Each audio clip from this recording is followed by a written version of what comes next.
आज आपण संत श्रेष्ठ ज्ञानराज माऊली जगाची आई कारण यांच्याच अभंगावरील कारण त्यांच्या समाधी सोहळ्यानिमित्त हे 4थं भावपुष्प कारण माऊलीच्या चरणी माझ्या जीवनामध्ये मी वाहण्याचा प्रयत्न करणार आहे. अवघ्या बाहिम्या योमकवडीले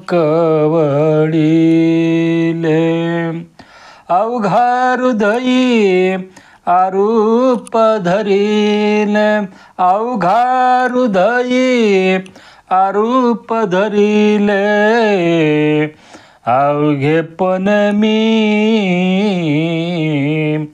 त्याचीच झाले तेच पावले तदाकार काही न होनिया काही एक झाले अवघाची सोसिला ब्रह्मरसू अवघेपण मी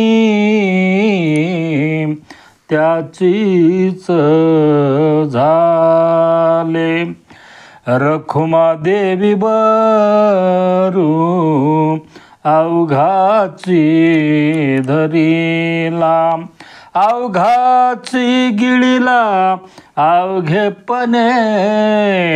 अवघेपणे मी त्याचीच झाले तेच पावले तदाकार अवघेपण मी त्याचीच झाले. प्रथम मी संत श्रेष्ठ ज्ञानराज माऊली जगाची आई कारण माऊलीला सर्व जग आई म्हणतं.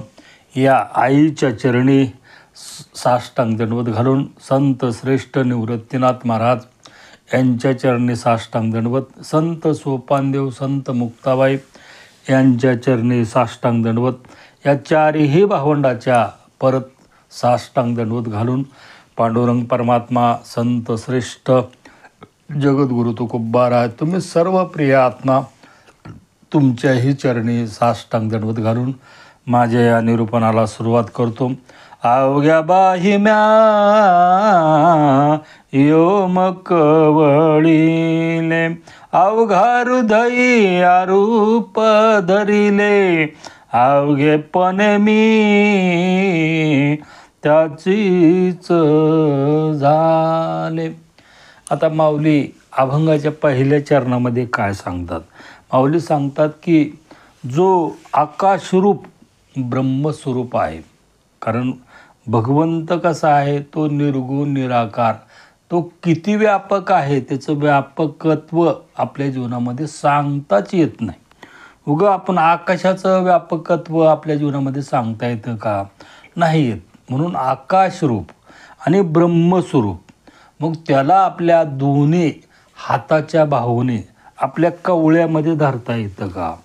पर नुसतं कवळ्यामध्येच धरलं नाही, त्याला कवळ्यामध्ये धरून त्यांच्या हृदयाला लावलं, मिट्टी मारली असं कवळ्यामध्ये घेऊन असं माऊली म्हणतात. आणि खाल्ल्या चरणामध्ये म्हणतात अवघ्या हृदयी आरूप धरिला, माझ्या हृदयामध्ये त्या आरूप असणारा जो भगवंत आहे म्हणजे ज्याला रूप नाही त्याला मी माझ्या हृदयामध्ये साठवून ठेवलं, धरून ठेवलं असं माऊली म्हणतात. आता ह्याचा नेमका अर्थ काय होतो?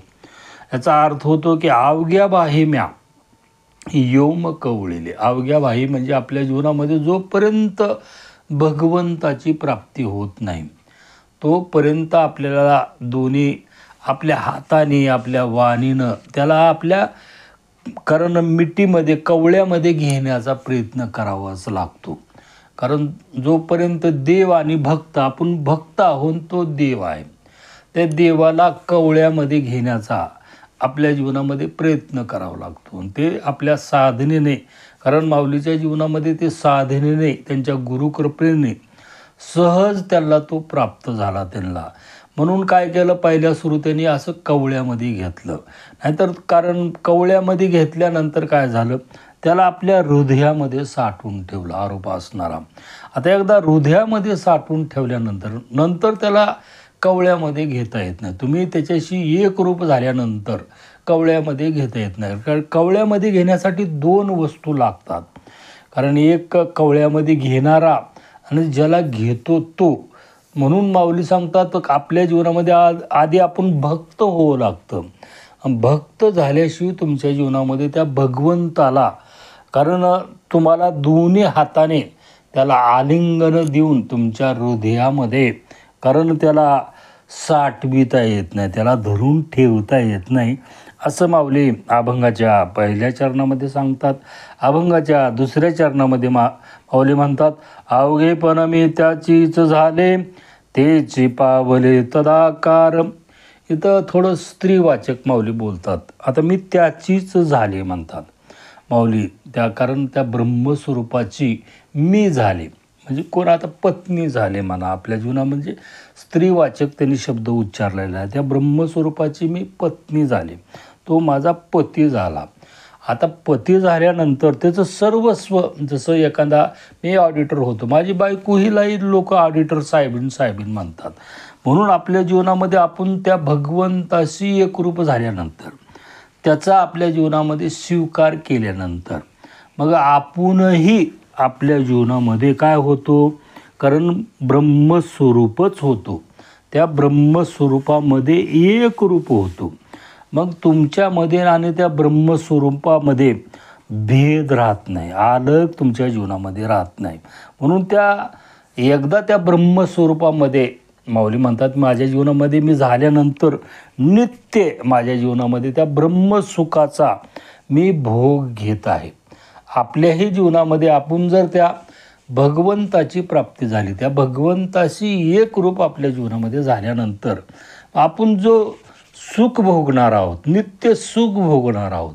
मग आपण राहतच ना, आपण हा वेगळं राहतच ना, आपणच स्वतः ब्रह्मस्वरूप होतो. मग तिथं भोगणारा आणि भोगता हे 2 नसतातच, कारण आपणच आपलं सुख आपल्या जीवनामध्ये भोगलं जातं, असं माऊली अभंगाच्या 2ऱ्या चरणामध्ये सांगतात. अभंगाच्या 3ऱ्या चरणामध्ये माऊली म्हणतात, काही न होनिया काही एक झाले अवघाची सोशिला ब्रह्मरसू. आता माऊली इथं नहोनिया, आता माऊलीने इथं शब्द वापरलेला आहे. आता नहोनियाचा अर्थ काय होतो? नहोनियाचा अर्थ होतो आपल्या जीवनामध्ये, कारण तो गैर आध्यात्मिक. आता गैर आध्यात्मिक म्हणल्यानंतर माऊलीला ह्याच्यामधून म्हणायचं काय? कारण माऊली गैर आध्यात्मिक आहेत का? त्याचा अर्थ तसा नाही. माऊली सांगतात, मी माझ्या जीवनामध्ये त्या ब्रह्मस्वरूपाची किंवा ब्रह्माची, त्या भगवंताची प्राप्तीची इच्छा माझ्या मनामध्ये केलीच नव्हती. मग कशामुळं झाली? मग त्यांच्या मनामध्ये तर भगवंत प्राप्तीची इच्छा नव्हती. हे कसे काय झाले? माऊली काय म्हणतात, काही नहोनिया काही एक झाले अवघाची सोशिला ब्रह्मरसू. कारण मी काय चितलं होतं आणि काय झालं. जसं आपण सहज एखादी गोष्ट प्राप्त होते, आपण म्हणतो माझ्या मनातही नव्हतं पण कसं काय मला ते लाभलं. कारण एखाद्याला त्याच्या मनातच नसते, 1 लाखाची लॉटरी लागते किंवा 10 लाखाची लागते, काहीतरी असं त्याच्या मनात नसताना असा लाभ होतो. आपण म्हणतो मी त्याची इच्छाही केली नव्हती आणि ती गोष्ट माझ्या जीवनामध्ये प्राप्त झाली. माऊलीच्या जीवनामध्ये प्राप्त होण्याचं कारण त्यांचे गुरु संत निवृत्तीनाथ महाराज यांच्या कृपेमुळे त्यांच्या जीवनामध्ये ब्रह्मस्वरूप प्राप्त झालं. म्हणजे ब्रह्मस्वरूपाला माऊलीच त्यांच्या जीवनामध्ये प्राप्त झाले. आता ह्याच्यामध्ये 2 अर्थ होतो, काही नहोनिया काही एक झाले अवघाची सोशिला ब्रह्मरसू. माऊली बोलत अष्टावक्राची भाषा त्यांच्या जीवनामध्ये बोलतात. अष्टावक्र काय सांगतो, कारण भगवंताची प्राप्ती करण्याची गरजच नाही, तुम्ही स्वतःच भगवंत स्वरूप आहात. फक्त हे आपल्या जीवनामधलं अज्ञान काढून टाकायचं आहे. ब्रह्मस्वरूपाचा आनंद आपण आहोतच ब्रह्मस्वरूप. मग जी गोष्ट तुम्ही आहोत ती परत तुमच्या जीवनामध्ये प्राप्त करण्याची गरज राहते का? काही गरज नाही आपल्या जीवनामध्ये. माऊलीला ह्याच्यामधून सांगायचं आहे की आपल्या जीवनामध्ये आपण त्या भगवंताच्या प्राप्तीसाठी आपल्या जीवनामध्ये कर्मकांड रात्रंदिवस करीत राहतो. आता त्या कर्मकांडानं काय होतो, आपला वेळही वाया जातो आणि आपल्या जो आत्माराम आहे त्यालाही नाहक त्याच्या जीवनामध्ये श्रम सोसावे लागतात आणि त्याची शक्ती काय होते, आपल्या आत्मस्वरूपाची शक्ती कमकुवत होत जाते. माऊलीला ह्याच्यामधून सांगायचं आहे की आपली ताकद कमी होते. मग तुमच्या जीवनामध्ये ताकद कमी झाल्यावर तुम्ही भगवंत स्वरूप नाही, भगवंतच तुमच्या जीवनामध्ये आहात, तुम्हीच आत्माराम आहात तुमच्या जीवनामध्ये. फक्त तुम्हाला मी हे अज्ञान जे आहे हे अज्ञान आपल्या जीवनामध्ये काढून टाकायचं आहे.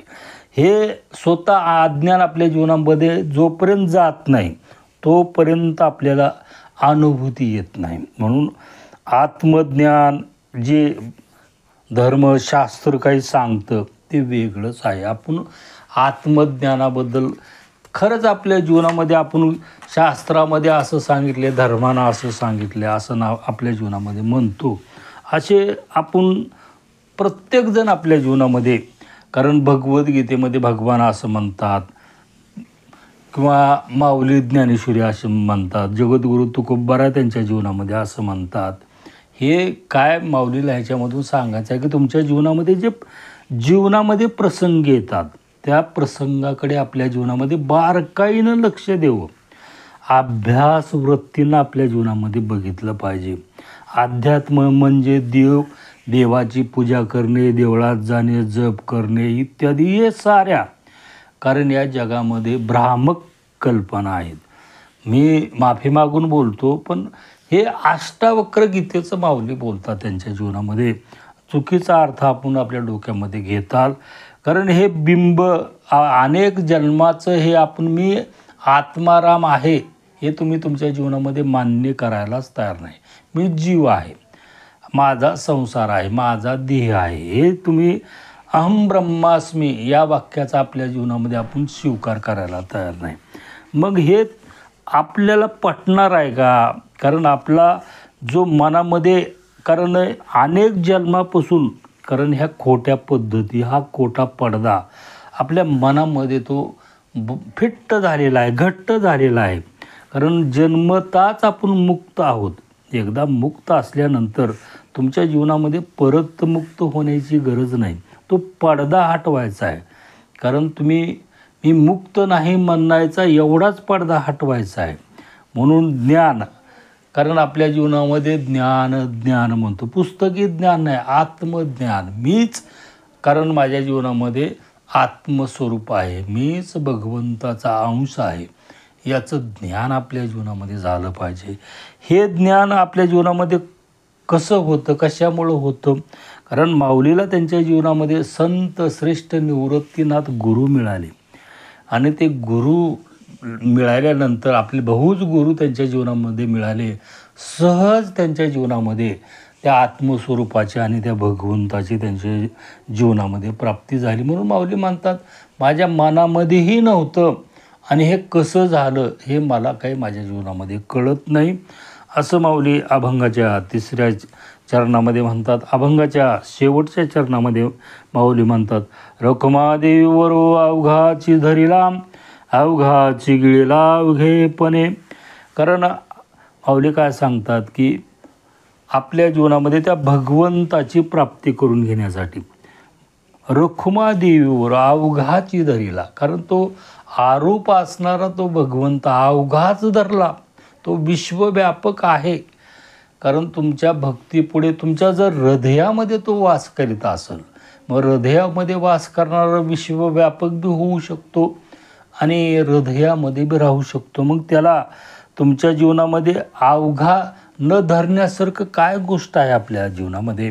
माऊली सांगतात, माझ्या जीवनामध्ये माझे आई वडील आणि माझे थोरले भाऊ, माझे गुरु संत निवृत्तीनाथ यांच्या कृपेमुळे हे मला माझ्या जीवनामध्ये सहज अनासायास माझ्या जीवनामध्ये त्या भगवंताची आणि आत्मस्वरूपाची मला प्राप्ती झाली. म्हणून त्याला मी अवघाच गिळून टाकलं माझ्या जीवनामध्ये, अवघेपणे, अवघाची गिळेला अवघेपणे. कारण आपण एकदा त्या ब्रह्मस्वरूपाशी एक झाल्यानंतर आपणच ब्रह्मस्वरूप होतो, हेच माऊलीला या अभंगामधून सांगायचं आहे. या अभंगावर माझ्या बुद्धिमत्तेप्रमाणे, माझ्या ज्ञानाप्रमाणे मी निरूपण मांडण्याचा प्रयत्न केला. झालेलं निरूपण सद्गुरू चिन्मयानंद स्वामी, जगद्गुरू तुकोबाराय, संत श्रेष्ठ ज्ञानराज माऊली ह्या चारही भावंडाच्या चरणी हे शब्दरूपी भावपुष्प अर्पण करून माझ्या अल्पशा शिवेला पूर्णविराम. तुकाराम तुकाराम तुकाराम. बोला पुंडलिक गौरदेव हरी विठ्ठल श्री ज्ञानदेव तुकाराम.